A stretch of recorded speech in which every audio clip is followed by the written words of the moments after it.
O senador astronauta Marcos Pontes, em sua transmissão diária pelas redes sociais, comentou os efeitos da divulgação de imagens do interior do Palácio do Planalto no dia 8 de janeiro. Nos vídeos divulgados, vê-se o então ministro de Lula, general Gonçalves Dias, interagindo com os invasores, e também é possível ver invasores planejando suas ações para a produção de imagens fotográficas, acompanhados de um jornalista com identificação da agência de notícia Reuters, que parece, inclusive, mostrar as imagens para o agente que simula quebrar uma porta e o cumprimenta amigavelmente. O senador explicou a necessidade de não se apegar a nenhuma das narrativas e analisar os fatos, formulando e testando hipóteses para compreender os fatos.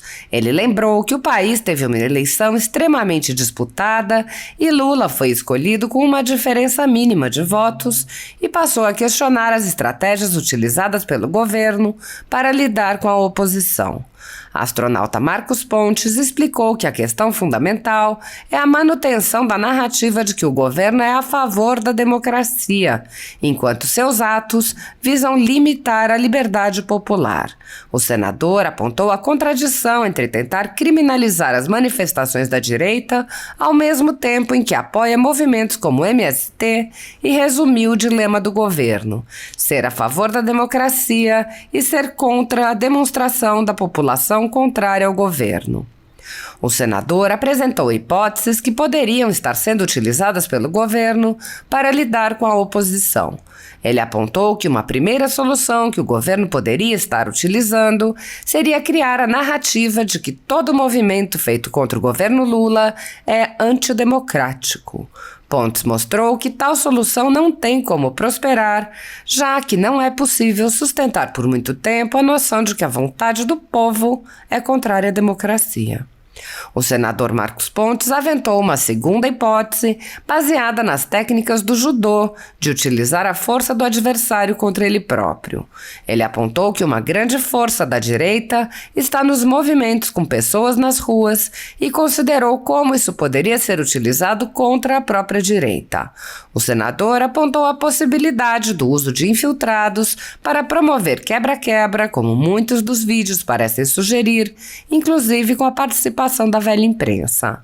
Ele apontou a estratégia de colocar pessoas treinadas em meio à multidão, facilitar a entrada, fazer registros dos atos e disse: prepara todos os registros e quando isso acontecer, bota a culpa nos patriotas, no Bolsonaro, no Anderson, nesse pessoal, de forma que possa ficar provado que foi feito pela direita. O senador prosseguiu: é um plano muito bom, uma técnica de judô aplicada aí. Depois, para complementar, a gente decreta sigilo nas imagens, decide o que pode mostrar, o que não pode mostrar e aproveita durante esse tempo para manter um monte de gente presa para servir de exemplo, coibir ou inibir qualquer tipo de manifestação. O astronauta Marcos Pontes mostrou que essa hipótese explicaria por que o governo não quer a instalação da CPMI. De repente, ter investigações em paralelo não é bom. Se tiver outros eixos de investigação, como uma CPMI, vai abrir outras variáveis que talvez eu não consiga controlar. Ele disse: isso é uma hipótese, imaginação, para ver o que aconteceu. São hipóteses que a gente vai ter que levantar na CPMI. O senador explicou que a CPMI precisa analisar os fatos de forma técnica, sem descambar para uma politicagem semelhante à CPI da pandemia. E disse: se as razões legais levarem ao impeachment de alguém, que seja feito. A CPI da pandemia, mencionada pelo senador, recusou-se a investigar os indícios de corrupção com recursos enviados pelo governo federal a estados e municípios, mas foi pródiga em intimidar cidadãos, humilhar pessoas, promover quebras de sigilo sem qualquer fundamentação, vazar dados sigilosos para a velha imprensa e ameaçar pessoas de prisão. Naquela CPI, a atuação conjunta entre a velha imprensa e o comando da CPI chamou chamou a atenção, seja pelo apoio explícito, seja pelo acesso privilegiado a documentos sigilosos que, ao chegar à CPI, vazavam rapidamente para esses veículos. Esse intercâmbio entre a velha imprensa, CPIs e inquéritos nas cortes superiores resulta em intensa perseguição a veículos conservadores independentes, como a Folha Política. O jornal, que já teve todos os seus equipamentos apreendidos, a mando do ministro Alexandre de Moraes, do Supremo Tribunal Federal, tem sua renda confiscada, a mando do ministro Luiz Felipe Salomão, ex-corregedor do TSE, com o respaldo e aplauso dos ministros Luiz Roberto Barroso, Alexandre de Moraes e Edson Fachin.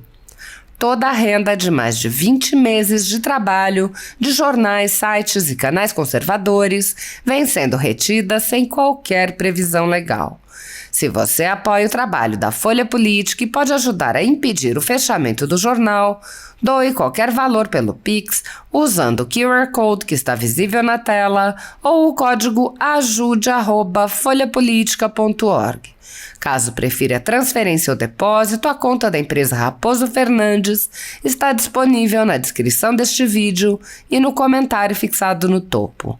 Há 10 anos, a Folha Política vem enfrentando a espiral do silêncio imposta pelo cartel midiático e trazendo os fatos da política brasileira.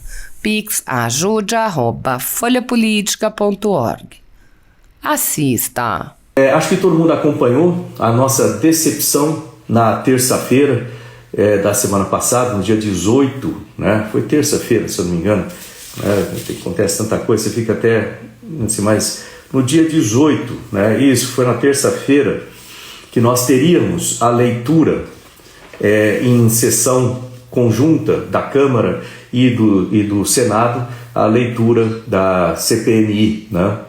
No requerimento da CPMI de 8 de janeiro. Então era para ser feita no dia 18, depois de 2 adiamentos era para ser feita no dia 18. Nós tínhamos quórum, né? Nós tínhamos o número de deputados adequado, nós tínhamos o número de senadores adequados, o número de assinaturas necessários, além mais do que o necessário. E infelizmente eu participei de uma reunião de 2 horas lá com o senador Rodrigo Pacheco e os senadores do governo, né? E infelizmente eles adiaram, né, para essa semana, para o dia 26, e não pode passar dessa semana. Diga-se de passagem, também não podia passar do dia 18, porque pelo regimento do Congresso deveria ser feita a primeira sessão, né, conjunta até a terceira semana de abril. Então foi passado isso aí. A alegação foi que deveria ser votado também o PLN do piso de enfermagem, né? Muito meritoso, né? Tem um mérito muito grande, mas poderia ser votado outra hora, isso aí, um pouco depois, uma semana não ia fazer diferença. Agora, a CPMI era muito importante para dar uma resposta para a população. Então, a gente viu que isso aí não foi feito. Eu fiquei, como vocês viram nas gravações que eu fiz na semana passada, eu fiquei muito chateado, não só eu, mas todos os outros aí senadores da oposição que estávamos contando com isso, e os senadores que pensam no Brasil de forma geral.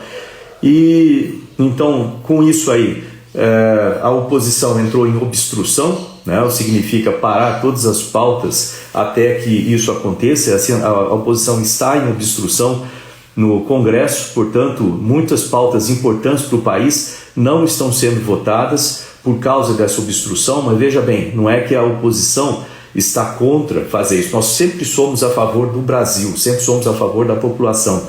Mas é importante, às vezes, você colocar o pé na porta, né? Botar ali para não deixar fechar a porta, para que seja realmente tomada uma atitude, que a CPMI comece, né? Então, até que essa CPMI seja votada, seja lida e dar partida ali em sessão conjunta, né? Toda a oposição vai estar em obstrução, tanto nas comissões quanto no plenário.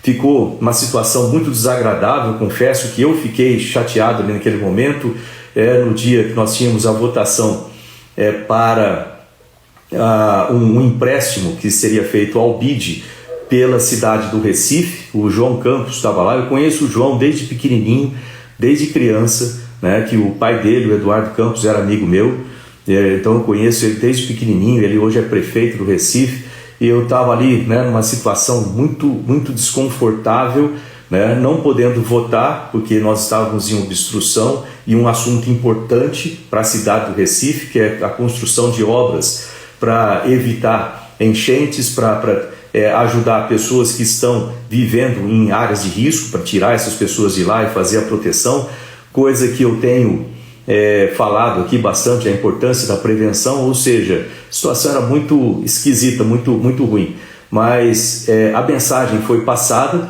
No final acabou sendo aprovado, né, o projeto, né, nós votamos a favor lá depois, mas a obstrução ficou muito clara, e dessa forma a mensagem foi passada. Tanto foi passada que os partidos do governo, né, governistas, acabaram aderindo agora à CPMI. Então agora eles estão dizendo que eles querem a CPMI, vão votar a favor da CPMI. Então aparentemente a mensagem foi passada, mas tem que se prestar muita atenção nisso aí, sabe? Tem que se prestar muita atenção nessa situação, para que as coisas sejam feitas de forma técnica, para que não vire um palanque político, como a gente viu na CPI lá da Covid, para que não vire uma coisa daquele tipo, para que seja uma coisa técnica para analisar, porque a gente precisa saber o que aconteceu. O que aconteceu no 8 de janeiro? E não só ali, né, ver o que aconteceu naquele dia e quais foram os fatores contribuintes, o que chegou,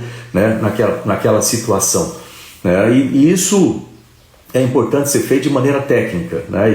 Quem me conhece sabe muito bem que eu trato tudo de forma técnica, não gosto de ficar puxando para um lado ou para o outro, né, de forma leviana, de jeito nenhum, mas é importante que seja feito de forma técnica, né?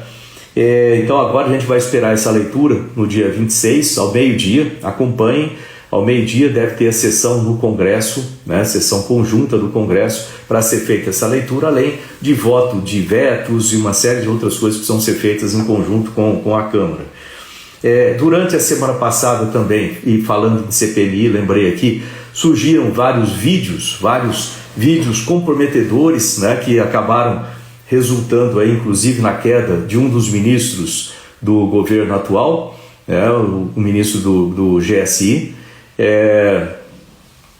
um general, né, Gonçalves Dias, e ele aparece num desses vídeos. Começaram a vir à tona esses vídeos, e a gente sempre fica pensando, porque apareceram vários outros vídeos também, anteriormente até, um cara quebrando um relógio famoso lá, um relógio antigo, que depois foi detectado que aquele cara era de um movimento, né, da esquerda, mas ele estava lá dentro. Tinha vídeos, nesse vídeo do general, ele acompanhando o pessoal ali, pode ser por educação, mas eu duvido que uma situação daquela houvesse muita educação nesse sentido. Vídeos de fotógrafos e cinegrafistas esperando alguém quebrar a porta dentro para poder filmar, uma situação muito estranha, muito esquisita. Realmente muitos vídeos estranhos surgiram ali pelo meio, né, e que nos deixa muito preocupados aí, e precisa que isso aí seja averiguado ao limite, né?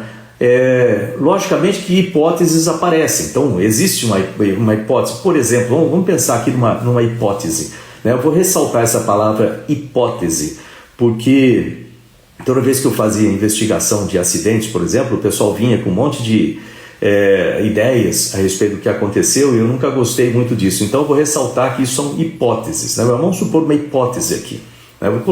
Vamos lembrar alguns fatos assim, para que a gente pense aí em algumas hipóteses por que tudo isso aconteceu. É importante saber o porquê, né, dessas coisas.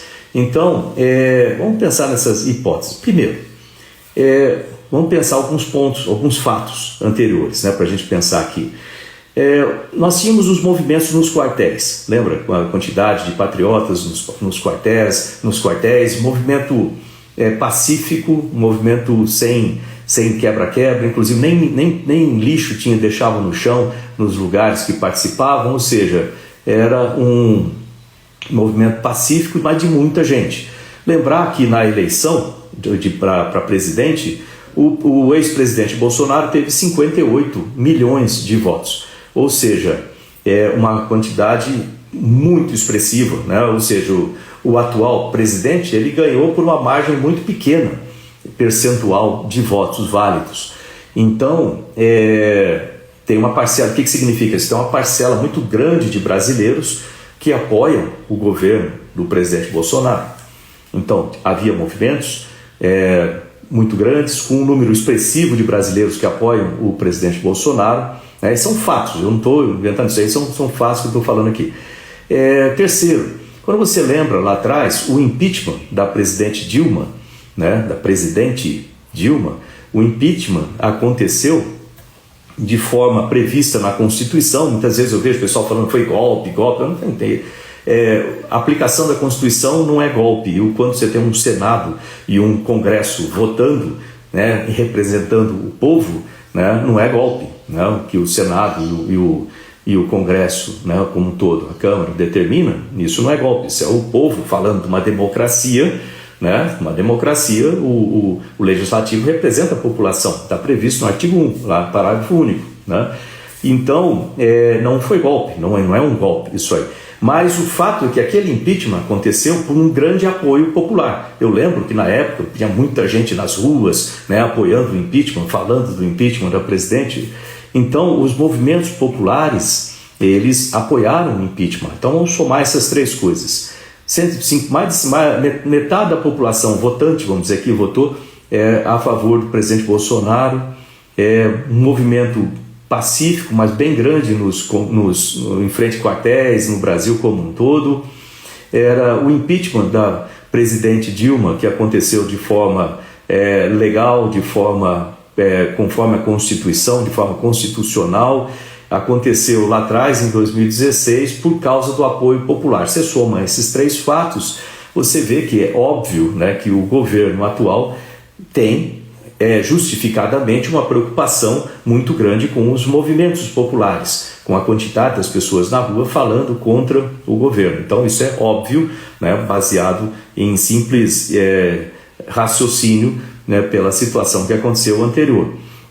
O problema para o governo acaba ficando o seguinte, o problema acaba ficando para o governo atual, se ele defende, então como para solucionar esse problema? Vamos acabar com os movimentos populares. Se eu reduzo o movimento popular, reduz a probabilidade de que se tenha um novo impeachment agora com esse governo. Então essa é a dedução óbvia e lógica do fato, correto?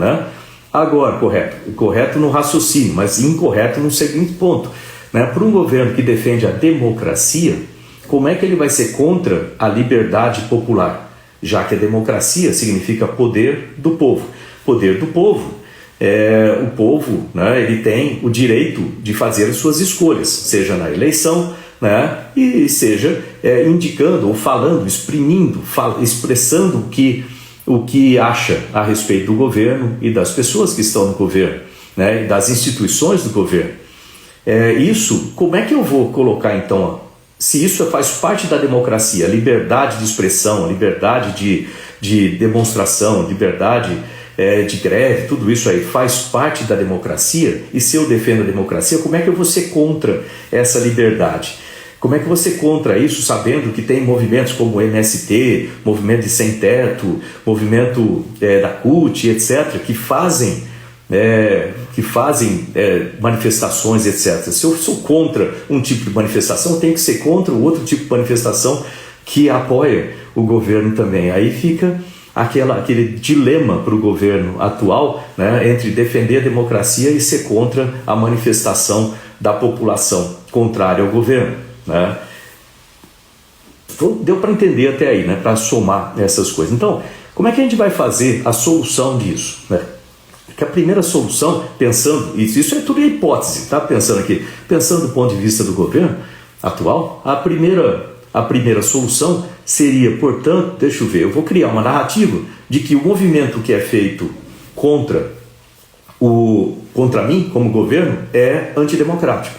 Então, o povo, que é o dono da democracia, poder do povo, democracia, poder do povo, o povo, então, quando ele fizer alguma coisa, eu vou falar que é antidemocrático, o que é estranho, mas vamos colocar essa narrativa bastante, né, de forma que não pode. Então, se por exemplo o povo resolver mudar, eu não quero mais república presidencialista, eu quero virar monarquia, isso é antidemocrático.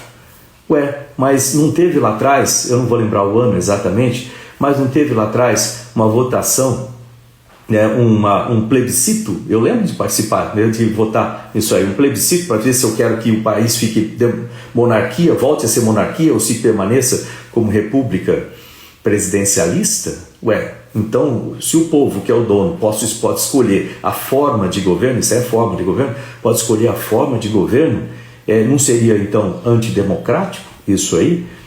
Mas teve o plebiscito, então está ficando tudo muito confuso, concorda comigo? Que tentar colocar essa narrativa antidemocrática em cima de coisas que são contra o governo é mais ou menos ser contra não é mais uma democracia, então se transformou numa eucracia. O que eu falar é o que tem que ser obedecido. O povo então não pode falar contra o que é dele. Lembrar que o povo é quem paga o imposto, o povo é quem paga o salário de todo mundo e assim por diante. Então, essa primeira solução, ela funciona durante um tempo, mas ela começa a ser quebrada ao longo do tempo, porque não dá para se manter isso muito tempo. Uma segunda solução é usar uma técnica de judô, né? Então, de novo, mas uma hipótese, estou ressaltando que tudo isso que eu estou falando aqui são hipóteses para vocês pensarem, mas usar uma técnica de judô. Eu lutei judô muito tempo durante a minha adolescência e um pouco de adulto também. E como é que funciona isso aí? No judô, às vezes você vê um lutador muito grande, muito forte, contra um lutador magrinho e pequeno, você fala, o grandão vai ganhar de cara. Não é bem assim, porque depende da técnica. E parte da técnica do judô significa usar a força do oponente. Então, lembre disso, usar a força do oponente.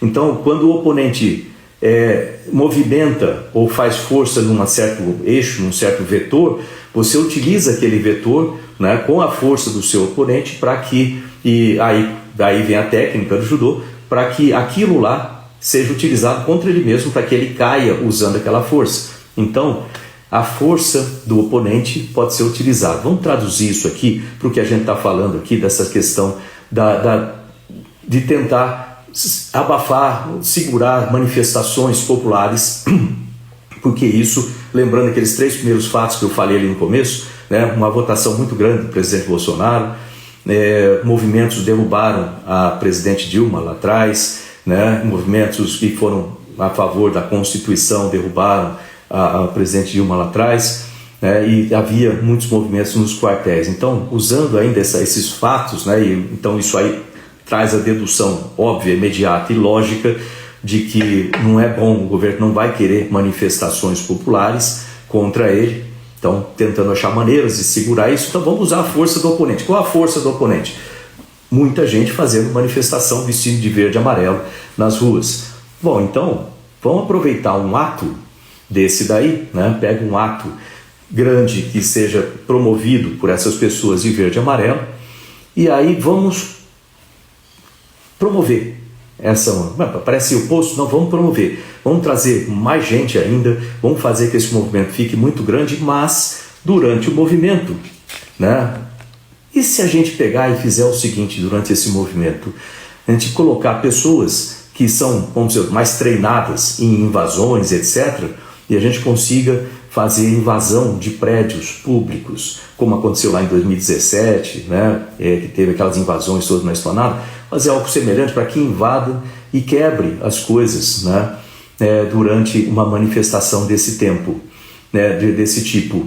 Né. Então vai muita gente para lá, a gente pega o pessoal treinado para fazer essas invasões, coloca ali, e também facilita a entrada, ajuda, não sai da frente pelo menos, né, deixa ali, faz um bloqueio relativamente fraco e deixa esse pessoal invadir e quebrar. É até interessante que você vê vídeos, né, eu vi alguns vídeos desses na internet, aquela população em frente ao prédio ali, antes de invadir ou durante uma invasão, o pessoal falando não quebra, não quebra, não quebra, não quebra, o que é bastante estranho, né, para uma invasão que pretendia quebrar as coisas, mas você vê outras coisas como imagens de cinegrafistas ali esperando alguém quebrar uma porta, a pessoa olha e fala assim, pô, e aí, posso quebrar? Pode, então vai lá e quebra para filmar aquela situação, né, a presença de jornalistas antes ali, uma situação meio estranha, né, tudo isso, o que tem a ver um pouco com essa hipótese, sem dúvida nenhuma tem a ver com essa hipótese. Não, você coloca pessoas experientes para abrir o caminho, já, se possível já põe algumas lá dentro para poder facilitar essa entrada, né, reduz as barreiras de forma geral, prepara todos os registros e depois, quando tudo isso acontecer, coloca a culpa no pessoal, nos patriotas, bota a culpa no Bolsonaro, bota a culpa no Anderson, ministro de lá, bota a culpa nesse pessoal, de forma que eles possa ficar provado que, olha, a manifestação foi uma coisa horrível, e foi mesmo, quebrou muita coisa, que tem que se punir quem quebrou, mas foi feita lá pela direita, né, por todo mundo da direita.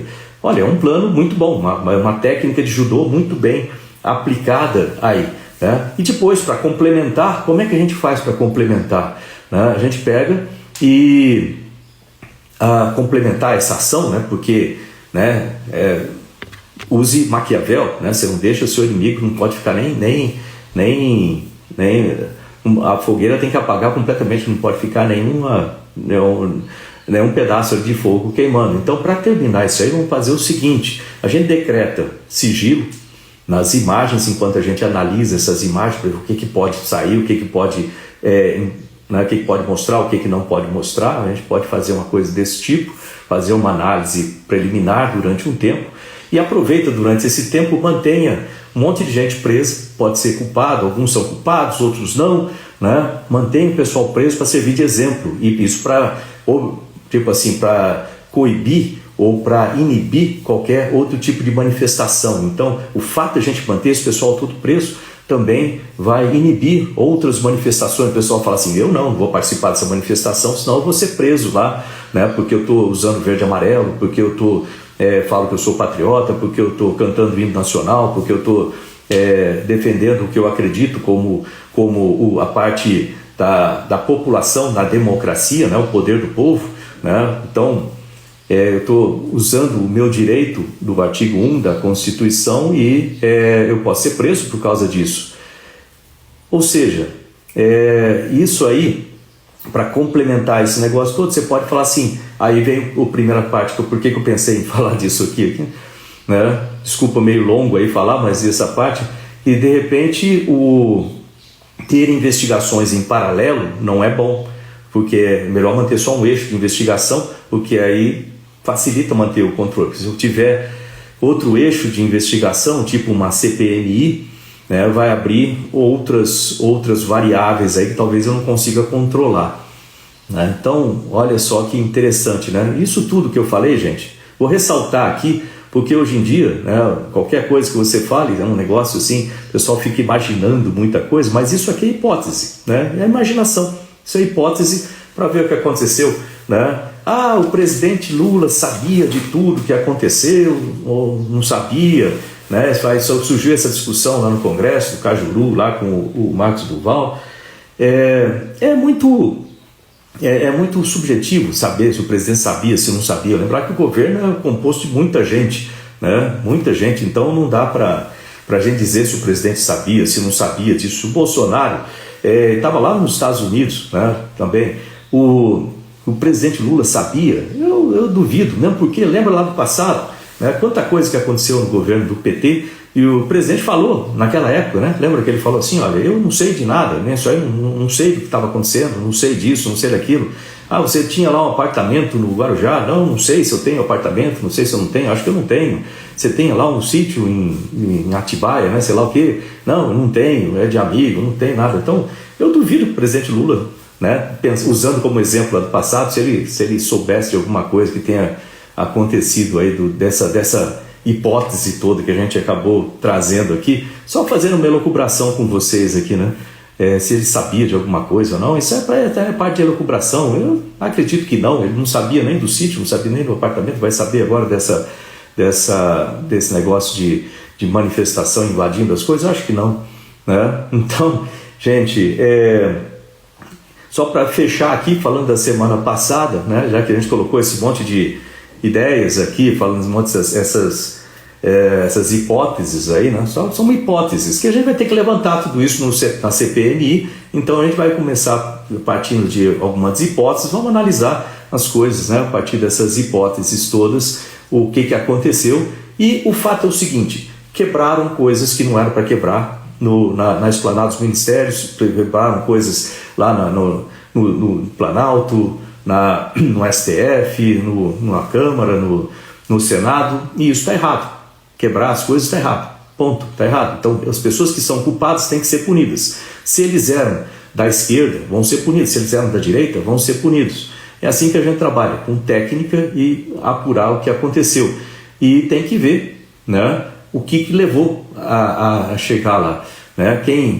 Quem financiou, era de esquerda, era de direita, né? Eles estavam financiando só para o pessoal ir para lá, sabiam que ia acontecer alguma coisa, que são duas coisas diferentes. Você financiar para o pessoal fazer uma manifestação pacífica e o cara financiar para ir lá quebrar as coisas. Quem financiou para quebrar as coisas? A gente tem que saber também quem financiou, quem ajudou, né, com essa ideia de quebrar. Então tudo isso vai ser analisado lá durante a CPMI. Então espero que agora, dia 26 dessa semana, seja lido e a gente dê partido nessa CPMI de novo. Eu vou falar aqui de novo, de forma técnica. Não esperem que eu fique lá fazendo qualquer tipo de espetáculo só para aparecer na mídia, coisas assim do tipo, né, ou tentando levar isso para o lado político. Não, isso aí tem que ser determinado de forma técnica, tá bom, gente? Então, se houver razões, por exemplo, para você pegar um ministro, né, ou um ou outro, se as razões legais se formarem no conjunto de que possa ser feito um impeachment de alguém, está previsto fazer que seja feito, mas isso vai ser feito sempre da parte técnica, com as devidas provas, né, porque a gente não pode fazer as coisas de forma leviana. Então a gente tem que fazer a coisa de forma correta. Então, se houver razão, vai ter processo de impeachment, vai ter saída de ministro de Estado, etc. Então vai ser feito dessa forma, mas da forma sempre técnica, não é buscar, como aconteceu, a gente viu, quem assistiu a CPI lá da Covid, o negócio se transformou numa coisa completamente fora do normal. Então não é isso que vai ser feito. Então a gente vai fazer da parte correta, né? Sempre da parte correta, isso que eu posso prometer sempre para vocês, um comportamento sensato e pensar da forma correta, tá ok?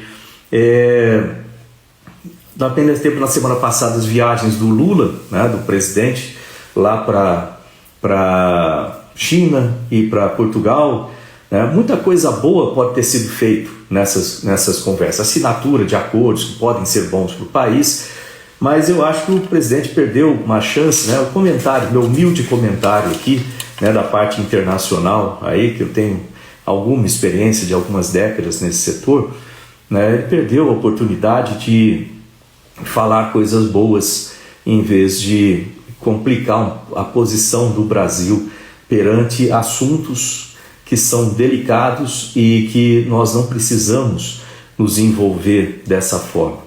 Então, ficou uma situação muito esquisita, muito desagradável para o país do ponto de vista diplomático. Agora os diplomatas vão ter que se virar aí para corrigir essas situações e isso nunca é bom para o país. Então, com declarações infelizes do presidente que no final acabaram apagando, talvez que ele tenha feito alguma coisa boa lá, que eu nem ouvi dizer dos acordos que foram assinados e etc. Então isso é muito ruim, né, a gente ter esse tipo de coisa. E é difícil de se esperar isso, já que foi um presidente que já teve 2 mandatos, ou seja, deveria ter mais cuidado com isso ou ser melhor orientado com relação a isso, né?